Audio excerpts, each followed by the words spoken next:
Koi Patrol Weather Update. Narito ang pinakabagong ulat sa panahon. Koi Patrol Weather Update. Ika-8 ng Hulyo, 2026, umaga. Magandang umaga po sa ating lahat.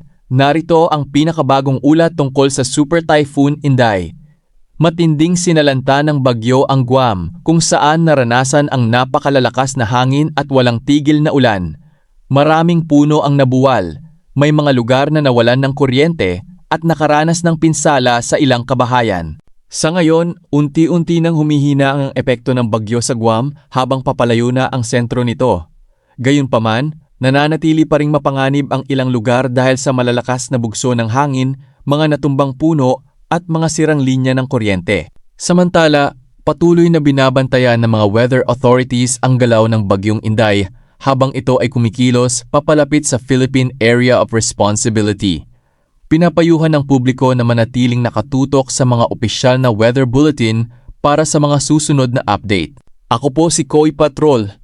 Nagsasabing mag-ingat po tayong lahat at laging maging handa.